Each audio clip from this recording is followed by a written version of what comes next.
Welcome to the Biz Easy podcast, where small business is simplified for greater results. Brought to you by Resources and Development.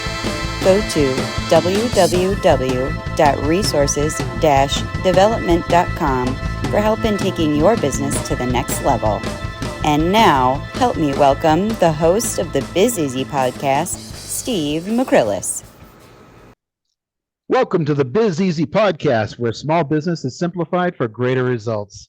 And Steve McCrillis has some thoughts today about how much profit we should be making. He'd like to share those, so I'm playing host. Quick joke for you before we get started, Steve. How much does it cost a pirate to get his ears pierced? I give. A buccaneer. Anyway, rim shot when you need it? You gonna put that rim shot in there? I will do that. I am Skip Williams, and here is Steve McCrillis. Do you know where that originally came from, right? The expanding the name thing. Oh, I don't know. Where did that come from? I hear that came from my grandparents, who used to watch Johnny Carson. You see what I did there? All right, Ed McMahon, continue, please. Yeah, that's right. So one of the things that all people in business know is that all businesses, short of not-for-profit companies, is that profit is a primary objective. Although I could argue that even not-for-profit companies should be operating in a manner that should produce a profit, but that's a subject for a different time. That said, showing a profit is the goal if you have any ambition whatsoever of supporting your company's ongoing interest and supporting you, the owner, over time. Profit defined is simply a financial gain, especially the difference between the amount earned and the amount spent in buying, operating, or producing something. But over the years and the thousands of business owners that I've asked this question, few could tell me how much profit they should be making. I would typically hear responses regarding industry average and historical realities of their own company. But after they've given me their thoughts, they would typically ask me, what should it be? And now we circle back. Steve, you've often heard me say you can't be altruistic if you're out of business. I recently heard you say that. Yes. I find that many of today's business owners have goals other than profit. First, what do you think of those types of goals? And second, what advice do you have for people with those goals? Well, I think that you should have goals set for your company. Absolutely. You should have a mission statement, what you're setting out to do, and goals that are achievable, but can be changeable or increased over time. But I think at the end of the day, all those goals are designed to do what? Produce Make a profit. For your company. Yeah. And hence we come back to the question, how much should I make? So let me state that I'm not a proponent of gouging your customers with excessive pricing for the benefit of showing more profit. Profit at the expense of others using unethical pricing practices is not, in my opinion, what a free market enterprise is all about. At the same time, I hear a business owner tell me that he was given advice from his accountant that he should show a profit or too much profit, lest he will end up paying more in taxes. Let me restate that. He shouldn't show a profit or too much profit in exchange of having to pay too much taxes. Well, I'm not an advocate of this practice either. Can you imagine the logic of using some slick accounting practice to minimize profit over several years? Suddenly, the business owner either wants to secure a loan or even sell the business, and the business appears to have not been profitable over years. Oops, now what? That's great, Steve. So give up dollars, give up $1 worth of profit to save 40 cents in taxes? Yeah, right. Doesn't sound like a good plan to me. How about you make as much as you can and let the accountant shelter as much as possible, and then pay the taxes on that extra money you wouldn't have had otherwise? Well, right. And I'm cautious with the use of the word shelter or slick practices. Just use standard accounting methods. And obviously, there's many tax. Earned income is different than passive income. Again, subject for another podcast. But nevertheless, identifying and planning for profit is a very important thing. But again, we come back to how much should it be? Many people don't have the problem of deciding how much should it be. They just hope that there's something left. And that's another subject that we have to address. We may have stated this in other blogs or perhaps our Biz Easy podcast, but profit should be planned. It is not a wait until year's end and see what's left over proposition. As you understand your cost of goods as a percentage of total revenues or your gross margin have factored your fixed costs or overhead, you understand your break even. If your pricing policy is in alignment with these numbers, your planning for profit can then be established. I ran through that rather quickly, but nevertheless, I mentioned earlier that most business owners can usually quote industry averages. I imagine that this is a great place to start. It's always been my belief that average is simply the best of the worst of the worst of the best. Does anyone strive to be average? Steve, this might be a good place to remind our listeners that we do have a podcast on calculating prices. Okay. But what I think I hear you saying is to determine before the year starts how much money you want or need to make, and then calculate backwards based on a profit per dollar, how many dollars a day or a week or month you need to sell in order to pay all the bills and meet your goals. Do I have that right? Yes, you do, but you also have to consider there's a lot of calculations that they may not know how to do initially. They just kind of wait to the end. It's been my experience of the thousands of companies that I've been with that they don't plan it that way. Your first assumption thereafter is to achieve better than average. But before you start raising prices, there's a multitude of other variables in the business, to your point, that we have to consider. Am I purchasing effectively? Am I turning my inventory properly? Are my labor efficiencies in check? Am I minimizing unnecessary overhead costs to the best of my ability? Have I done an effective competitor price comparison lately? Do I have a grasp on what the market will bear at this juncture? Not to beat a dead horse with the overuse of an expression, but if you treasure it, you should measure it. How many times have we said that in our podcasts? Almost as much as Pareto's law. Yeah. If you have managed to answer all of these questions with an affirmative, you can then beat the average, the industry profit average, that is. There are so many variables within your business that you are tasked with controlling that it seems the easiest way to manage it all is to wait until year's end and see what's left over. And I think that's why people do that. You don't have to be an accountant, but having the tools and or personnel that work with you to manage the variables becomes essential. Let's face it, this simple cost can make the difference between managing for profit or waiting till the end. Absolutely. The monthly, the weekly, the daily metrics are so important. What in your mind are the key things to be measuring? Well, this is almost embarrassing to have to say, but small business owners sometimes don't pay attention to many of their metrics. I've always insisted there's at least 4 numbers that you should know. Number one, you need to know what your sales are year to date, week to date, month to date, however that goes. But you should know where your sales are. Number 2, you should know what your cost of goods are. That cost of goods is what does it cost you actually, without any fixed cost, actually to produce that product or service. Number 3, what is your overhead cost? Ultimately, what is it if you generated no more revenue? How much is it still going to cost you to pay your rent and pay your utilities and pay for the people that sit around the office and stare at the walls? And number 4, know what should be left over, your profit, before you get started. Because if you knew that you were going to get into your business and you're going to generate $1 million over a period of 5 years, and it took you $1 million to do it, would you say that's okay? And the simple answer to that is no. We keep handy a list of most industries and their respective profit averages. Most of this information can be discovered with a deep dive on the internet. But the more you dial down on your business, its specialties, uniqueness, and product service mix, the more convoluted it becomes.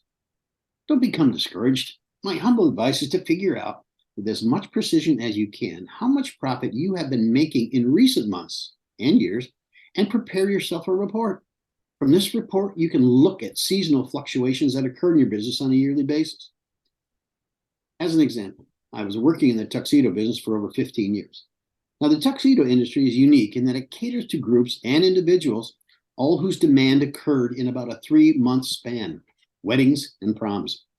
In that day, a vast majority of formal occasions occurred between April and June.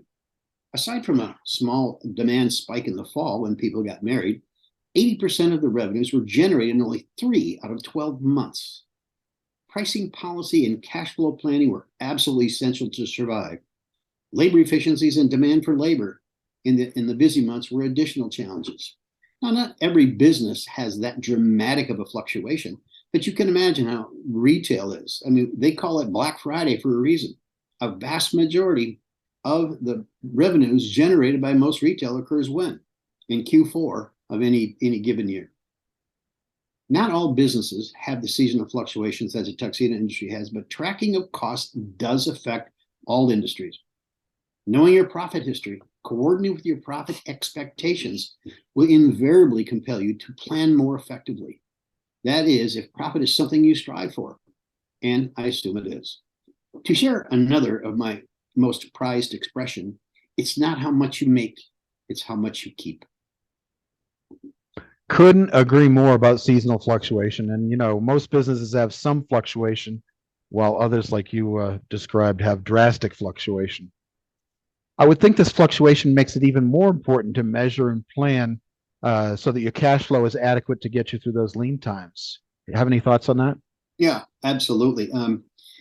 Because you are good at what you do, you are truly good and understand what your product mix looks like, what your customer base looks like, what your demand looks like.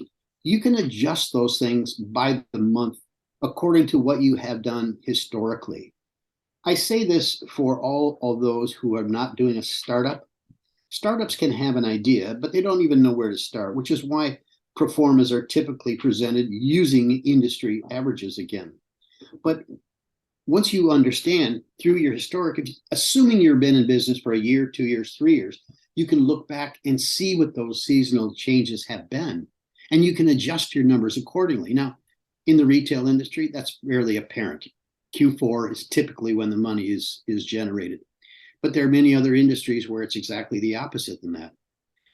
Not to get into a whole different subject, but the legal structure of your business can also impact or be impacted by what your seasonal fluctuations are.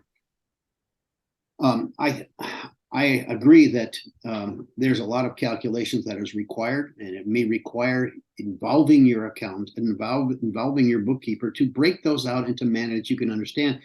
And from my perspective, that's probably the best way to at least handle it. What do you think?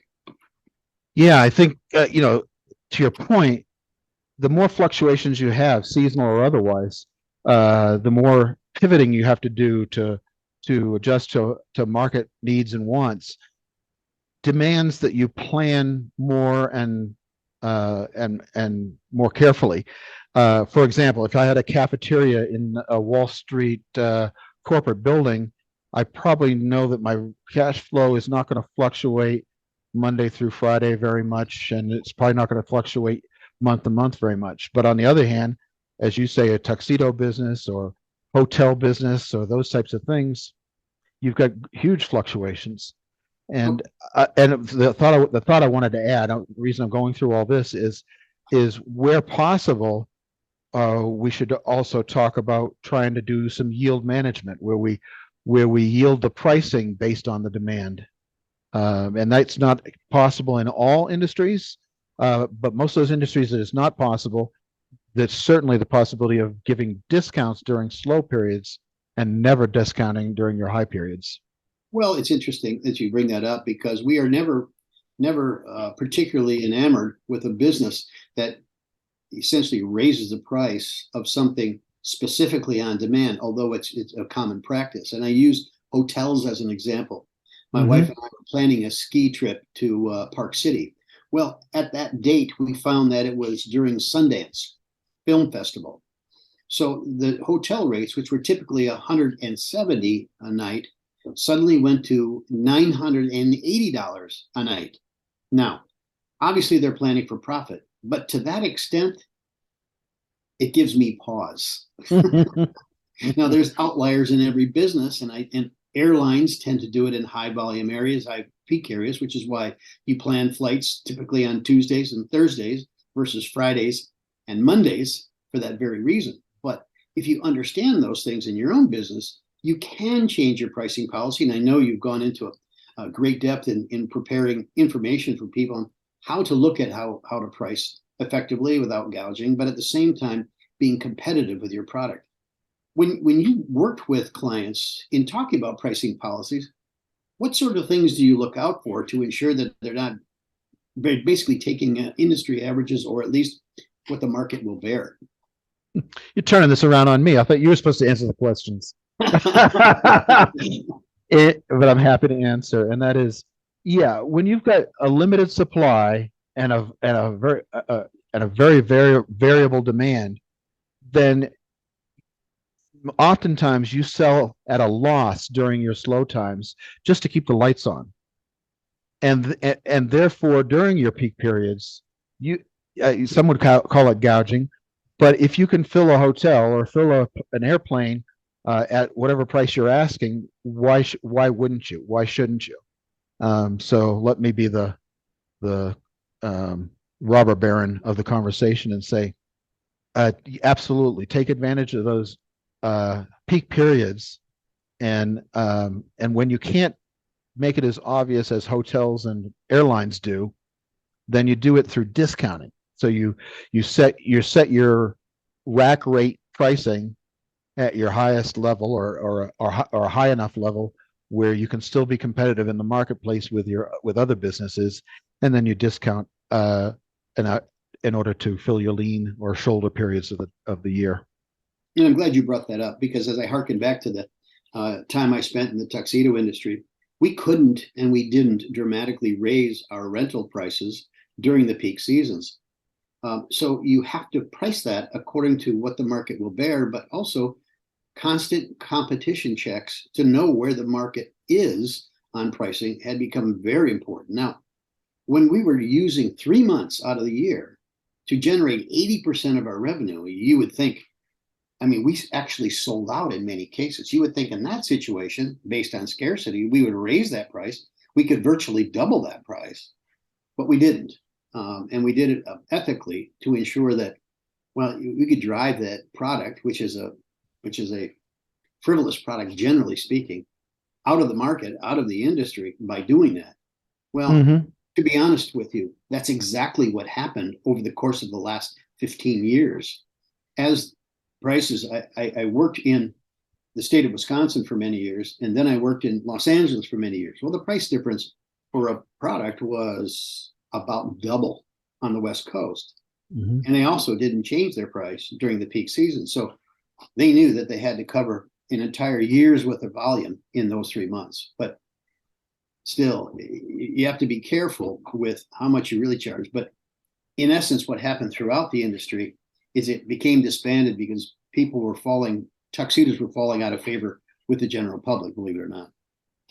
Well, yeah, but to your point of Wisconsin versus California, it's more expensive to do business in California than it is in Wisconsin, and therefore prices need to be different. So that's, I think, an important part of the price calculation of. But sure. Not double. Maybe not. Maybe if you can get it, it should be. I don't know.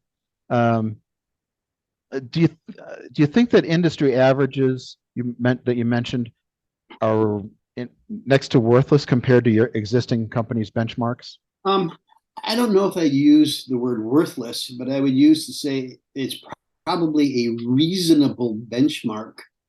But the real objective is to find what your company is capable of doing. We blame certain things on our pricing policy, but there are so many other things that I mentioned that will go into the profit is going to be generated by your company. I've worked with plumbing contractors, for example, who are showing legitimately a 22 to 23% profit margin. And they were, $4 to $6 million companies, whereas Joe the plumber, maybe he's $1 million, he was showing 6%. So where would the industry average, if you factored in all of these variables, where would that industry average come out to be for plumbers? Well, do you consider their gross revenues? Do you consider years in business? Do you consider fluctuations in climate? Because obviously, believe it or not, climate does have an impact on the plumbing industry. So where else can you get it if not an industry average? Well, right. But if you're a good business person, you're always trying to add value, create perceived value in the customer's mind. So, I may want to have fewer customers, but more elite customers that appreciate certain things and get my percentages higher. I think that should be the goal of everyone. Otherwise, you fall into that category of being a commodity and settling for average profit margins. Point made. I appreciate that. Last comments, last questions you may have, Skip? Yeah. Yeah, Steve, one more thing, going kind of back to the yield management, yield pricing concept. A man much smarter than myself mentored me and told me you don't build a church for Easter Sunday, and you and nor do you build a restaurant for 3 o'clock on Tuesday afternoons. Yeah, so you have to find that right size that you can that you can't right size of business that you can accommodate most of your customers most of the time and make the money that you're looking to make. That's wise. That's great advice. Now just we have to figure out how to do that. Exactly, but it's easy when if you think about it. That's right. Get your advisors together and you can work on that strategy. All right, that's all I had, Steve. Thanks for joining us today. And as always, That's a wrap.